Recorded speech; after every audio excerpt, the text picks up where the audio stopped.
This week on The Wheelhouse, the legislative session. What'll be considered and what could pass.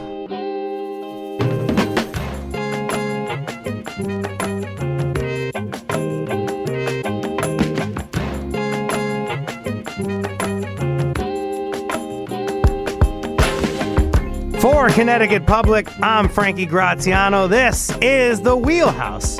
It's the show that connects politics to the people. We got your weekly dose of politics in Connecticut and beyond right here.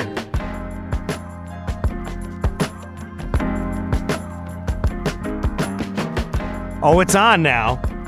This year's legislative session kicks off today here in Connecticut. Lawmakers plan to address the state housing crisis, the transition toward electric vehicles, and oh so much more. And we're going to hear about that today.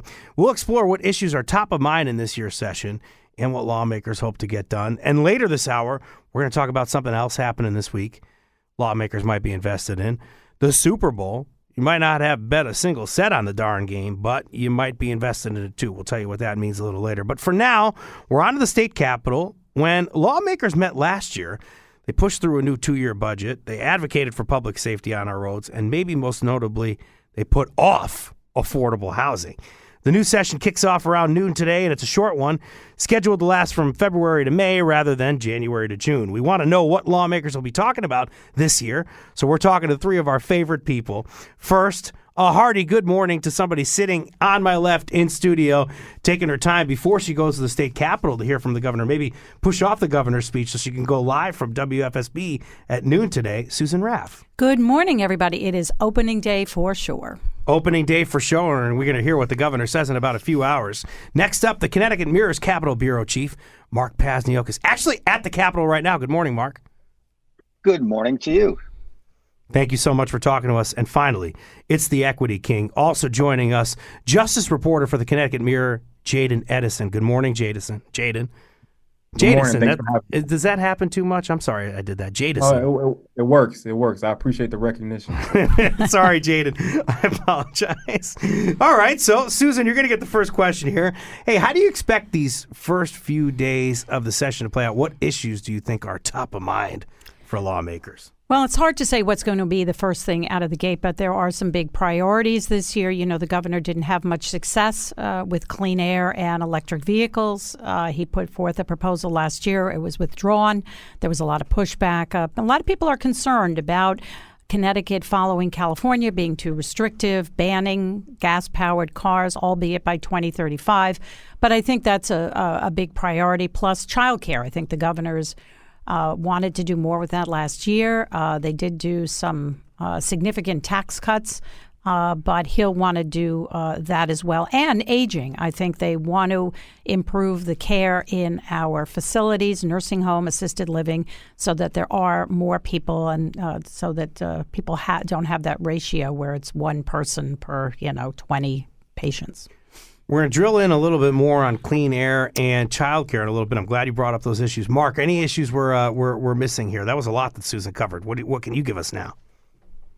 No, I mean, job one is the electric vehicle issue. The speaker really wanted to resolve that next week. I don't think they're ready. I don't think there's a final draft, but the game plan is to have the Transportation Committee hold a public hearing as soon as there's a draft that can be made public, and then have a vote of the full legislature. So that will be really early. That's quick. Well, they want to get it done, and it may be an emergency certified bill, which means it can bypass the typical committee process, but they are committed at the very least to holding a public hearing after the draft is out and the public can review it. Jaden, quickly, things that you're watching here, we'll drill into them a little bit more, but just give us a quick primer on some things that we ought to be watching here.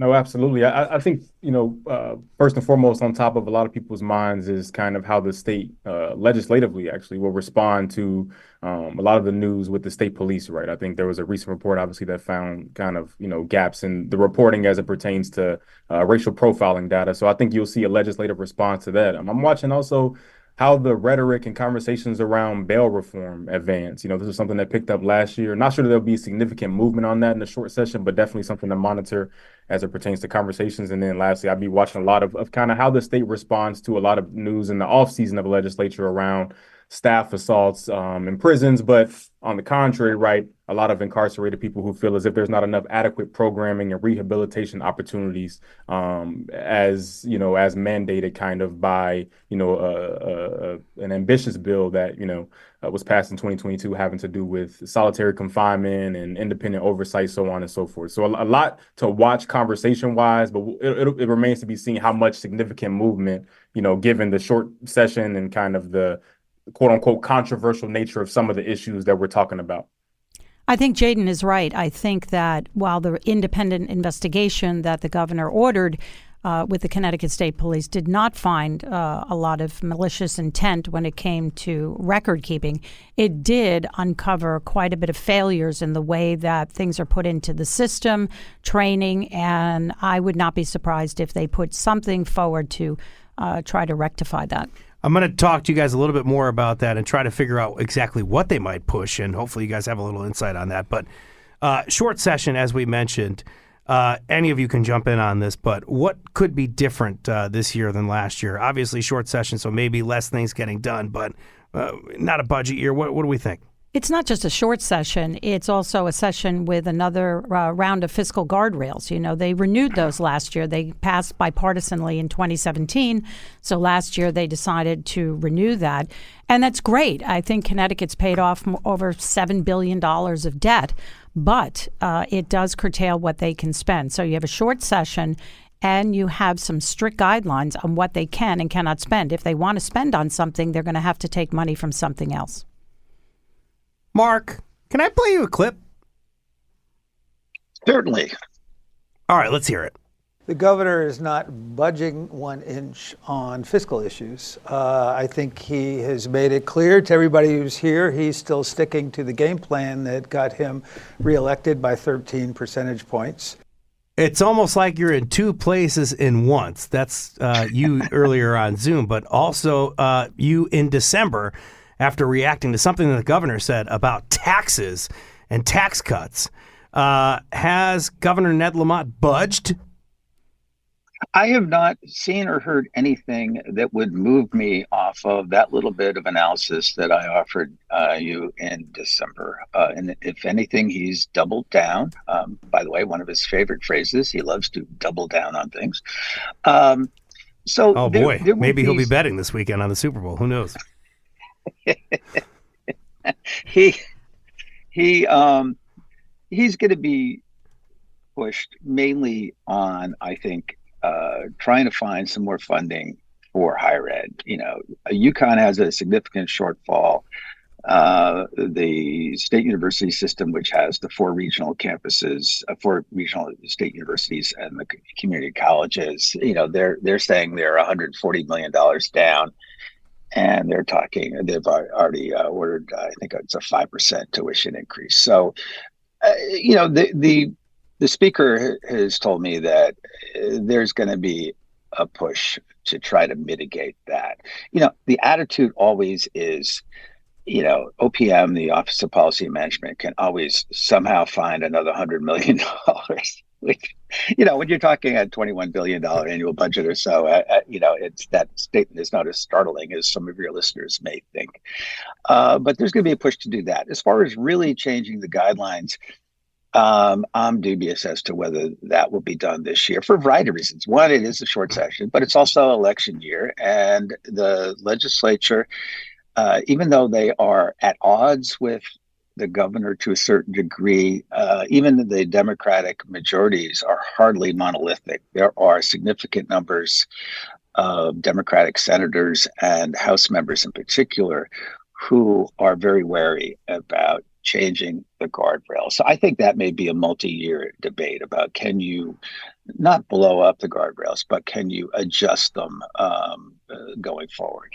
Right. And isn't that what Senate President Martin Looney talked about this week, about adjusting the fiscal guardrails? What do you think of that? Do you think that he'll actually be able to do that, or that will just be not a good plan and they won't do that?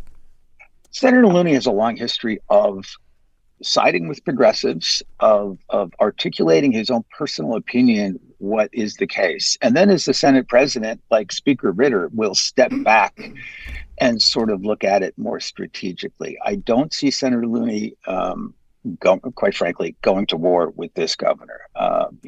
This governor, is popular. He was reelected by a wide margin. And he was reelected talking about fiscal discipline. And so, again, I think there is that wariness. There is certainly a lot of frustration on the political left and in the communities of faith, social service communities, because there's no question there are unmet needs in Connecticut. They are well documented. For example, if you are a mother of a child in Hartford and you get your insurance through Husky or Medicaid, you have a really hard time finding a pediatrician that will take a Medicaid reimbursement rate. Most of those rates haven't been touched, since I think 2008. So again, the needs are real.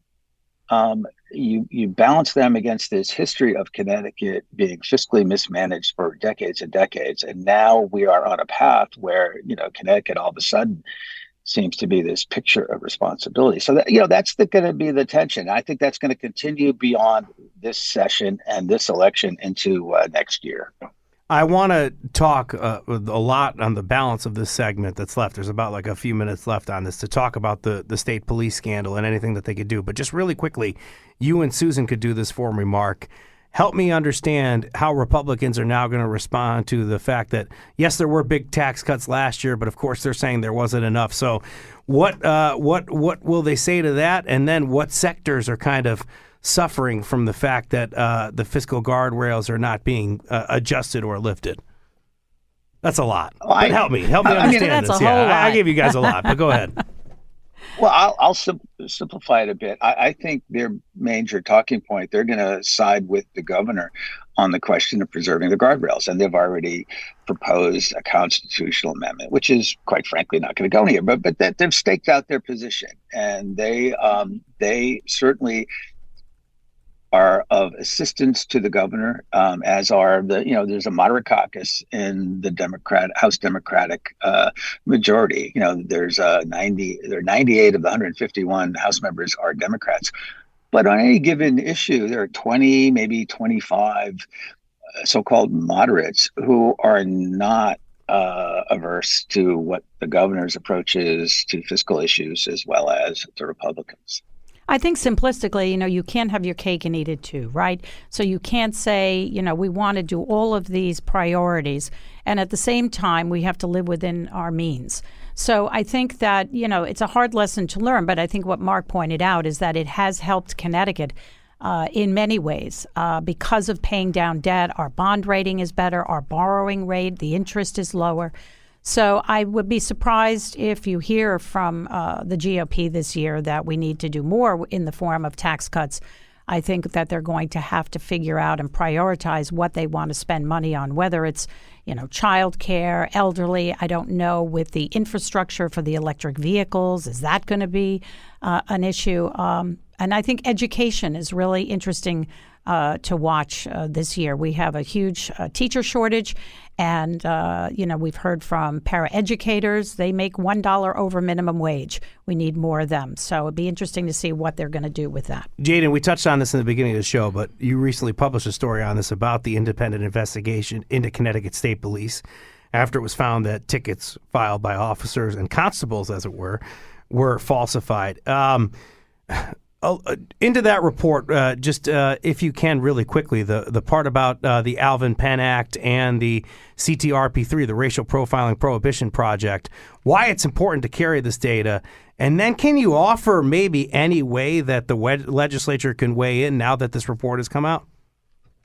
Yeah, no. I think it's a few things, right? I think when you think about this police, the reporting and a lot of the conversation over recent months was, there was kind of this widespread, and in some cases, the question was the falsification that perhaps was identified did any of it have to do with intent, right? Any of the inaccuracies or the questions that we have about the reporting, did any of it have to do with widespread intent to skew the data in any kind of way? And I think what you found in the investigation was that, okay, perhaps the intent part was not as malicious or widespread as maybe, suggested before. But what there was perhaps was, the state police's neglect of the Alvin Penn Racial Profiling Act. And that included obviously failing to respond effectively to initial investigations dating back to 2018 that found that you had 4 troopers who had falsified ticketing data. I mean, failing to address information that pointed to broader problems with reporting and not having accurate infrastructure to making sure that there's consistent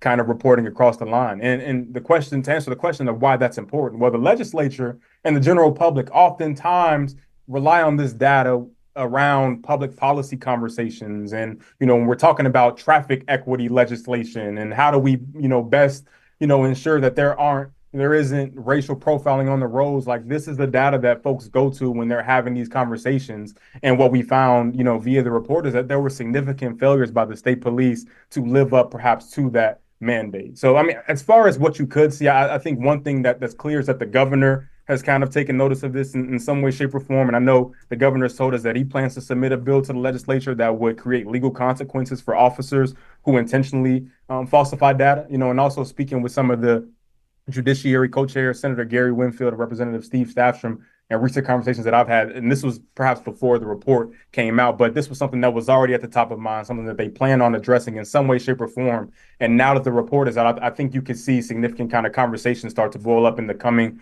weeks and months. Judicial, right? About how to respond to this. Right, Judiciary Committee, exactly. But we do know for sure that the governor himself plans to submit a bill that would in some way address the situation. And I think that's the starting point, and we'll continue to see, I guess, what the appetite is to maybe do something that the governor, isn't planning on addressing or whatever the case may be. I do think it's a point of conversation that'll come up for sure.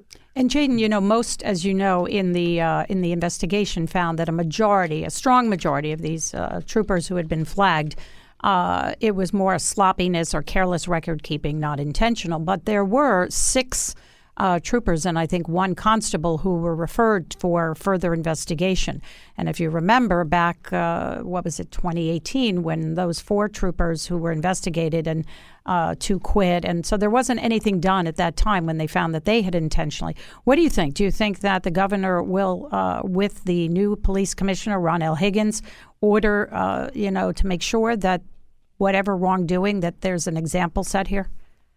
Yeah, it seems like Commissioner Higgins was very adamant last week. I took note of this myself, right? Talking about specifically, he will not tolerate it. I mean, he said it with a lot of force as it pertains to, any kind of things that would erode public trust in the system. I think one thing to also note, though, which I don't think was talked about as much, is that the independent investigation did not particularly look into intent around the underreporting part, which means basically that, folks who maybe filed ticketing data in the court system, but didn't actually report to the racial profiling system as required by the Alvin Penn Act. And so that wouldn't necessarily be criminal, level, but that is, again, a violation of a state law that's been on the books for, well over a decade. And so I do think that's something that folks, and I think Commissioner Higgins maybe acknowledged that is something that, needs to be recognized, but also something that, he seemed very strong and adamant about, this is something that we will not tolerate, and something that moving forward, we're going to do the right thing. So I guess it remains to be seen exactly how they go about that, but it will be something to watch. Something to watch as the session starts. And we'd be remiss if we didn't give credit to Jackie Rabe Thomas and her colleagues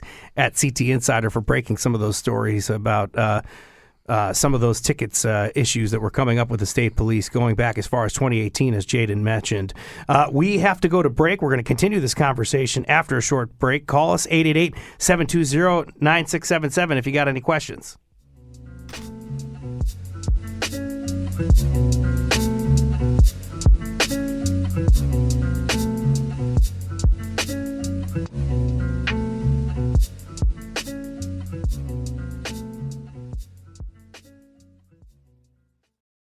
This is The Wheelhouse on Connecticut Public Radio. I'm Frankie Graziano.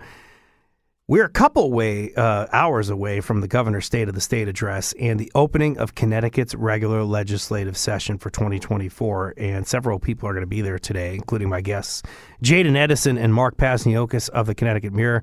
And right next to me, to my left, one of my favorite people, Susan Raff, WFSB News, Channel 3.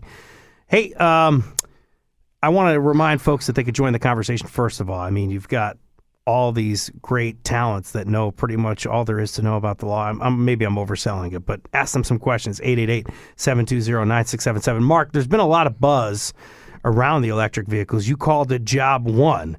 So help us understand how Connecticut can get closer to zero carbon emission models that mirror California standards, and why there's so much urgency around electric vehicle legislation in 2024.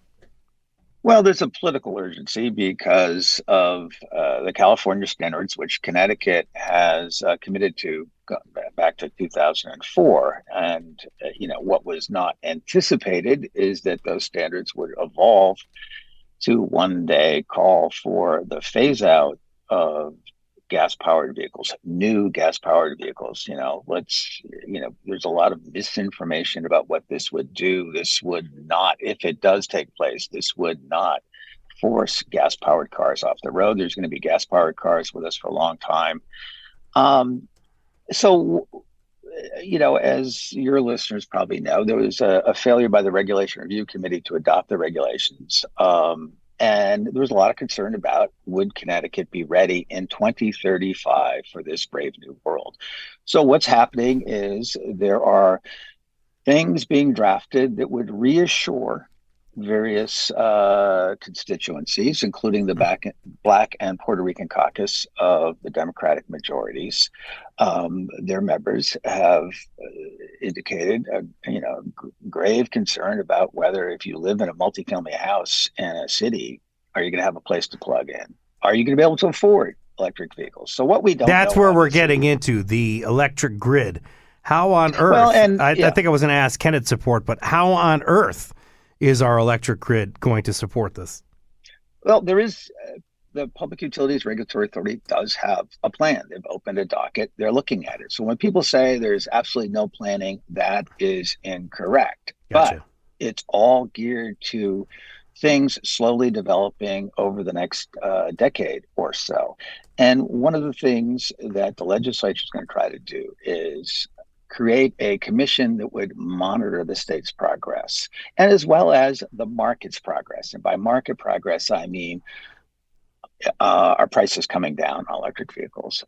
Is battery technology getting better? Kind of like a task force? It's not a task force. They're talking about a permanent council that would monitor this stuff, and there would also be to reassure people that it would require a second look by the General Assembly in 3 years. So those are the things that are on the table right now to give people some confidence that Connecticut is not committing to something that is going to be unfeasible or even harmful for people in Connecticut. I'm going to move on here and talk about a lot of cries for change in education, childcare, the healthcare field since the pandemic. One way, Susan, lawmakers are talking about addressing this is through simplifying the process to get a job in the childcare sector. So help me understand, you were talking about aging too, and taking care of people that live in convalescent homes, nursing homes, hospitals, maybe trying to get more staff there. So help me out here. What are we going to do here to help all these folks? Well, I think the governor's push this year so far has been to encourage more people to go into healthcare. He was at the University of Hartford with students there. There's a scholarship program, but the governor's proposal would be to waive fees and application fees for people who are wanting to become nurses and teachers. So that's one way to get more people involved. But I think, ultimately, pay is an issue for a lot of people who work in healthcare and also in education. Paraeducators make maybe $16 an hour. Many of them have 2 or 3 jobs, and we need more of them. So the proposals have to address that as well.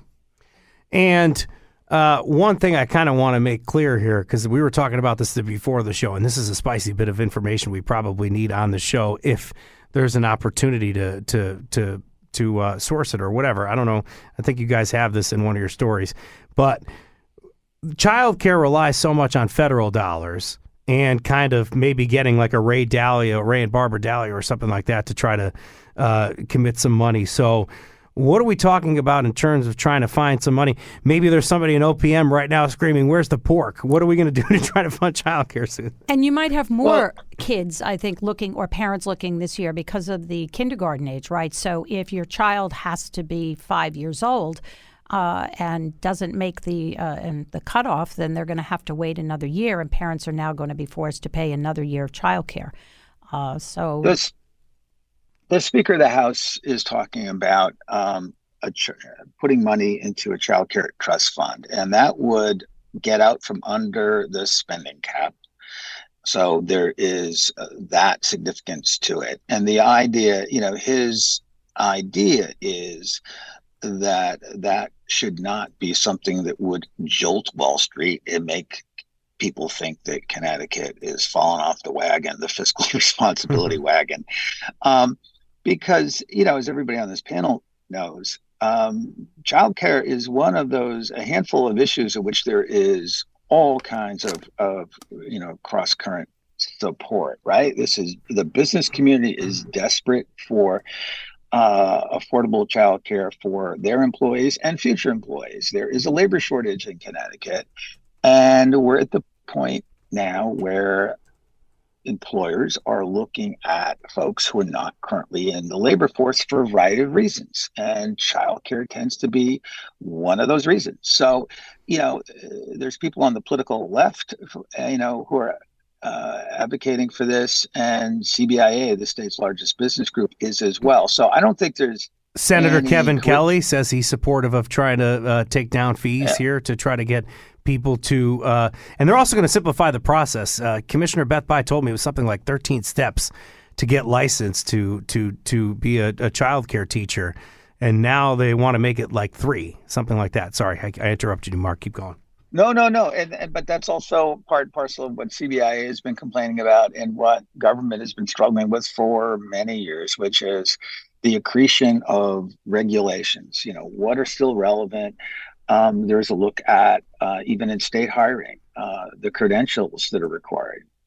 Does a job that's open, does it really require a 4-year college degree, or is there some other background that would do the job?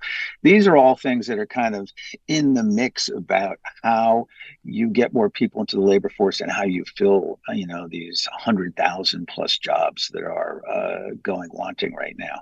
Let's dip back into the legal system. I just want to remind folks they can call us 888-720-9677. Jaden, our equity king, you've been following the fact that Connecticut's Juvenile Justice Policy and Oversight Committee is considering reopening and renovating the former CT Juvenile Training School in Connecticut, CJTS. Really quickly, why do they want to do that? And then, I guess, what's the hang up in trying to get that open?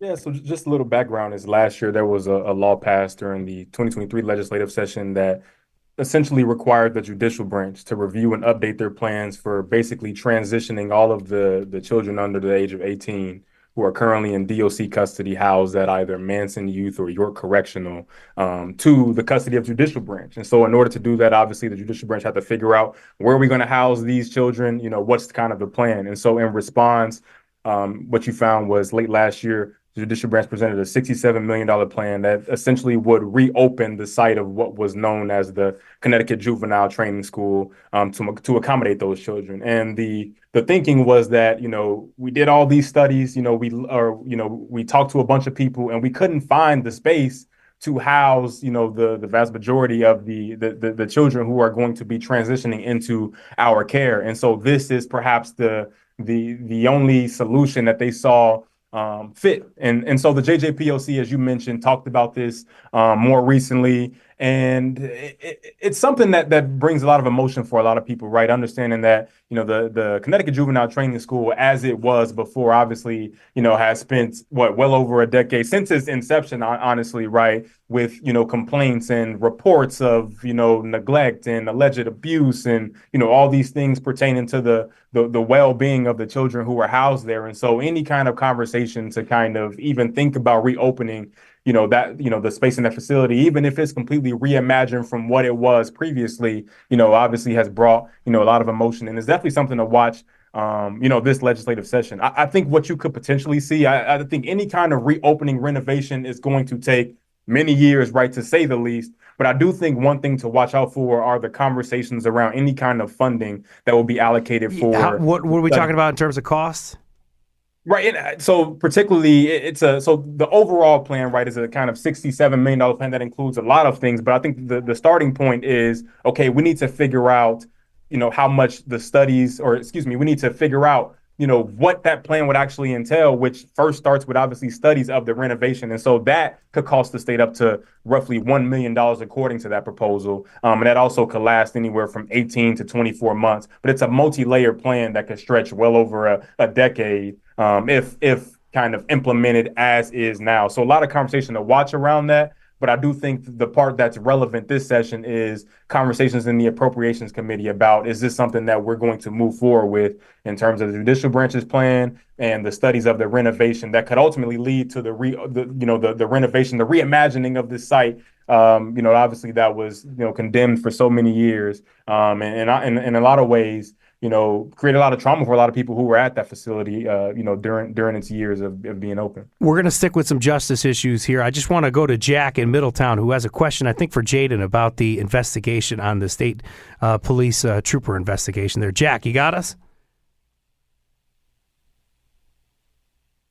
I'm not hearing Jack, but Jack, I believe what Jack was trying to say was that one part of the investigation that seemed like it didn't get any pub, or at least one record that didn't get looked at maybe was the license plate numbers as they passed by, as if they'd issued a ticket. You hear anything about that involving troopers at intersections entering in license plate numbers as they pass by and as if they'd issued a ticket, anything like that, Jaden? Yeah, not to my knowledge. Gotcha. Or something that comes to the top of mind now. I think overall, what the independent investigation obviously looked at was answering the question of how did what was outlined in the audit, what actually happened, right? The audit points to, look, basically we're identifying all these discrepancies and inaccuracies, with the data. We don't know exactly what the issue is, but here's what we think could have happened. And so what the independent investigation did was try to answer some of those questions. And so particularly it was around, the intent of any kind of discrepancies in the data. Was there malicious intent to skew the profiling data? And then obviously on the flip side of that is, how has this system worked or not worked? And what are the gaps that need to be fixed by lawmakers and by the state police themselves? Going to do a quick broad brush here on some justice-related issues here. The ACLU of Connecticut got their priorities out there. They want to reform the way people apply for housing in Connecticut so that formerly incarcerated state residents get a better shake at finding a place to live. Gus Marks Hamilton has a quote for us here. Housing is a basic human right. Yet 79% of incarcerated people have been denied their right to housing due to a criminal conviction. And here in Connecticut, people living with a criminal record face over 550 legal barriers to being able to meet their basic needs. Jaden, reentry for formerly incarcerated persons is a big issue here in Connecticut. Can you talk to me about other barriers to successful reissue you've been reporting on? Yeah, I think reentry, sorry. This has been a conversation for such a long time. And I think the more recent thing to think about is, in recent years, Connecticut has closed a number of its prisons. And what the argument by a lot of the community advocates has been is, let's reinvest the roughly, more than $20 million in funds that we're saving annually by the closure of these prisons, and reinvest them back into people who are transitioning, back into the community, which obviously we know a great number of people who are incarcerated will return home, at some point. And so I think what you find is that a lot of people who are at halfway houses and, people who are transitioning out, to your point, we're having larger conversations about affordable housing in Connecticut. And this perhaps is what some people feel like is maybe missing from the conversation, is how do we, bring people who are formerly incarcerated to the table, because obviously the thinking is that the people closest to the problems are the people closest to the solutions, and I think, there are a lot of people, more recently, we were doing some reporting out at a halfway house in New Haven, talking to a gentleman who just talked about the kind of difficulties that come along with trying to transition back out right with, what they feel was sometimes a lack of discharge planning and a lack of assistance to where, some people who are supposed to be at a halfway house, for example, transition, the gap between incarceration and being free out in the community is, we're staying well past our stay, or, we're struggling to get the guidance and for people to point us to resources. And so I think it's something that's something definitely to monitor, especially around the budget, right? It is, I'm not sure that, with the quote unquote fiscal guardrails and things of that nature, that this is perhaps a big priority for the administration, but it is something that, again, for years and years has been a point of topic and conversation. About 90 seconds left in the segment. Mark, give me your final thoughts on things we need to pay attention to in 2024, the legislative session.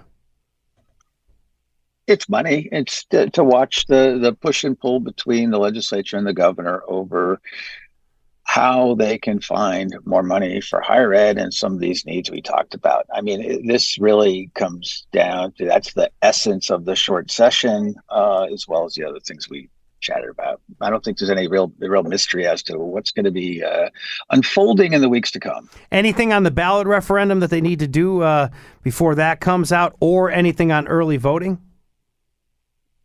No, there's still some scuffling over whether or not there's sufficient funding for the municipalities to implement early voting, because it's the money really wasn't there. I mean, this is a burden on the cities and towns. So there'll be some push and pull on that. That's not huge dollars, but you may see some money added for that. Susan, you got the last word here. All right, I'll throw out something we haven't talked about, but I think it's important. And now that Connecticut has passed legalized marijuana, we're seeing THC in seltzers being sold at convenience stores and liquor stores. And the potency or the milligrams are so low that you don't have to be 21 to buy it. That's a huge concern, certainly for parents. People are buying it. Companies, I think, are trying to skirt around what's happening. So I think you're going to see something with that, because that affects a lot of people, and drinking and driving. And even if the potency is so low, if you get drug tested at work, you still have THC in your system. So I think they're going to take that on. Maybe you talk about that at 12 when you're live on the air. Maybe you try one on the air. I don't know. Not for me, but thank God I'm not your general manager at Channel 3. Yeah, I don't think they'd like that. Susan Raff, you'll hear from her at 12 o'clock live, I think, on WFSB News Channel 3. Of course, Mark Pazniokis is going to cover the heck out of this session, so pay attention to him at ctmirror.org, as well as Jaden Edison, justice reporter, and really doing everything he can to pay attention to some of these issues impacting communities in Connecticut. Thank you all for joining us. Up next, my old colleague's going to join us on the show, the CT Insider's Jackie Rabe Thomas, and I've got a burning question for her. Is anybody going to do something about the state's housing crisis? 888-720-9677, 888-720-9677.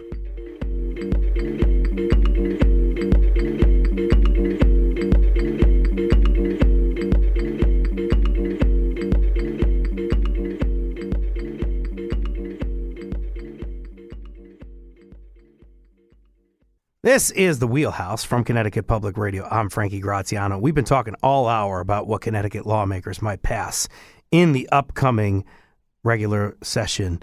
And we're saving housing for last. The 2023 regular legislative session ended in controversy. Advocates for affordable housing were dismayed by local lawmakers for failing to enact major change. To see if lawmakers will do something about it in 2024, I've invited one of the best housing reporters there is, Connecticut Insider's Jacqueline Rabe Thomas. Jackie, thank you so much for coming on the show. Thanks for having me, Frankie. Hey, I just wanted to just point to a couple of calls that we had before we got here and see if you can help me unpack this. We had somebody talking about, this was, I believe, Krista from Bridgeport, talking about making something like $60,000 a year and struggling to afford housing. And then we also heard from somebody, David in Mansfield, voicing opposition to the so-called desegregate CT Work, Live, Ride initiative. Failed last year. Curious what the panel thinks about this initiative, but housing in rural and suburban areas. You want to help David out there before we start and I ask you a few questions? Sure. So building around, mass transit. That's a huge government investment that the states put a lot of money into, and the federal government has put into our train systems and the infrastructure that surrounds it. And so there's been a push to really build up those downtown spaces, those transit spaces, and have more of housing density in those places, whether that's, reserved for low-income individuals or just more density that by design you kind of get prices to potentially be cheaper for rent in those communities with higher density. That has not made it across the finish line in the few years that it's been brought up year after year.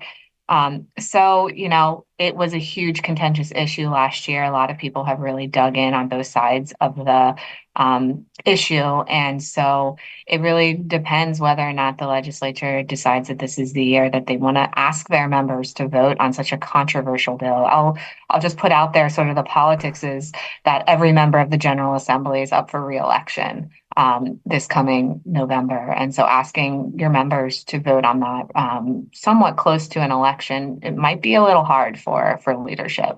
Yeah, we had Krista who was commenting earlier. I want to clarify what she said. She said she can't afford to move within Bridgeport on a $60,000 salary. I'm watching my neighbors get priced out while hotels get converted to apartment buildings for Gen Z yuppies. A lot of frustration there, Jackie. Yeah, there is affordable housing that's being built, but it's just not enough. This idea that there will be enough housing that the state could fund to build to help out people like this woman in Bridgeport is just, it's questionable whether that will really fill the void. And I think she's sort of showing that it's really not going to be enough, or it has not been enough yet, at least. Just really quickly, how far short are we on units? So there was a housing needs assessment that the state's Connecticut Housing Finance Authority completed just to see how many people are spending more than 30% of their income. And of those who make less than the state's average income in Connecticut, there's 169,000 people throughout the state that are spending more than 30% of their income. So that means we're roughly 170,000 units shy of having housing available for people, so they're not cost burdened, so they can still afford daycare, so they can still afford a car or their bus pass, all those other things that still you need to pay for to live. You recently reported on a study done by a New York City-based economic consulting firm, Urbanomics, which showed that Connecticut's racial and economic segregation is among the worst in the entire country. How does Connecticut's housing structure play into that issue? So not great. We have particularly the regions of the Bridgeport area, so Fairfield County area and the communities that surround Bridgeport, as well as Hartford and the areas that surrounds Hartford, are among the most segregated places in the country. And so when you look at the impact that has, it's not just about people who where people live. It's about sort of this idea that resources come with people having sort of a mixture of income and communities. And so this idea that communities in different towns are, border each other, Fairfield and Bridgeport, for example, they border each other, but vastly different income bases of what they can afford for their schools, for their roads, for, whole range of services that are needed to provide to your community. How much of this is tied to our zoning laws? So a lot of, not a lot, what can get built is based on town zoning rules. And the state of Connecticut has that authority to determine zoning rules, but there's a state law that leaves that up to 8-2 leaves that up to municipalities to determine zoning rules in their communities. And so you have places like New Canaan where 99% of the land is zoned for single family homes, and you need special permission to open even a duplex, or a threeplex, so like this idea that you need special permission to go through to get any type of density in a lot of communities really does prevent the opening of new housing that would potentially be naturally affordable. So there's that clash. You have the state having authority to determine zoning laws, but then the municipalities have some kind of zoning policy initiatives because of the laws. So how can the legislature get to rectify that this session?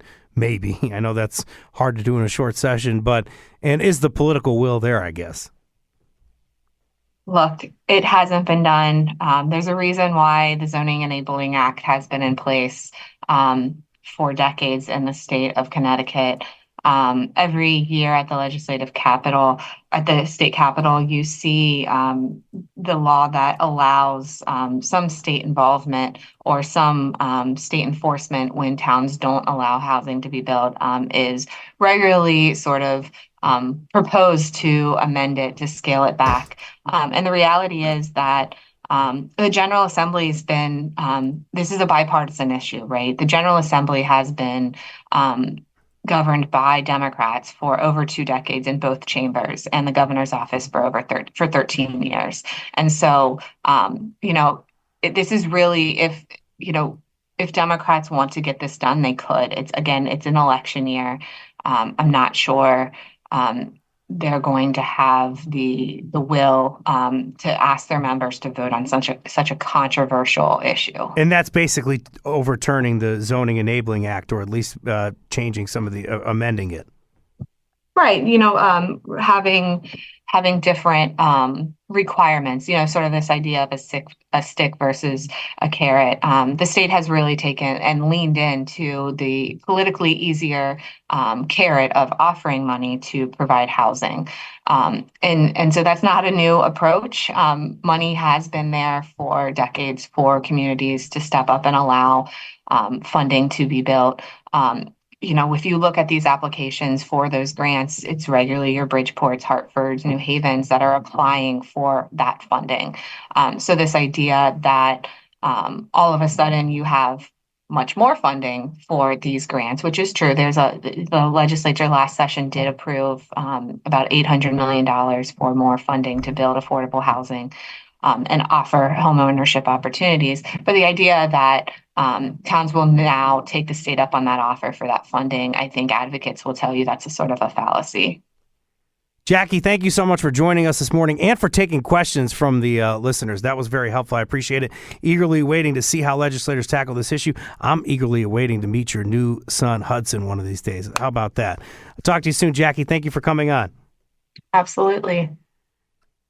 As we close this week, we wanted to talk to you about the volatile business that is sports betting. First and foremost, if you're a bettor, you could lose a lot more than just money. If any of the following triggers a sports betting addiction, please call the Connecticut Council on Problem Gambling at 1-888-789-7777. Even if you aren't a gambler, you could stand to win big Sunday at Super Bowl 58. American Gaming Association projects $23 billion bet on Sunday's matchup between the Kansas City Chiefs and San Francisco 49ers. And as Connecticut Public's been reporting on this issue, just who wins the game matters to local taxpayers. That's why we're talking about this. Connecticut residents kind of have something on the line here. Since the state could turn a profit on legalized sports betting, win for the betting favorite, the Chiefs could result in a net revenue loss for the state. That's because the state's 3 sports betting operators would have to pay out a lot of bets, and the state would have less revenue to tax. So, quick recap, Kansas City Chiefs win could be bad for sports betting business. A win for the San Francisco 49ers could be good. Either way, we hope you enjoy the game. Thank you so much for listening to The Wheelhouse this week, produced by Chloe Wynn, technical producer Kat Pastor. Thank you so much to Katie Pellico for helping us out in studio. Download The Wheelhouse anytime on your favorite podcast app. I'm Frankie Graziano. This is The Wheelhouse.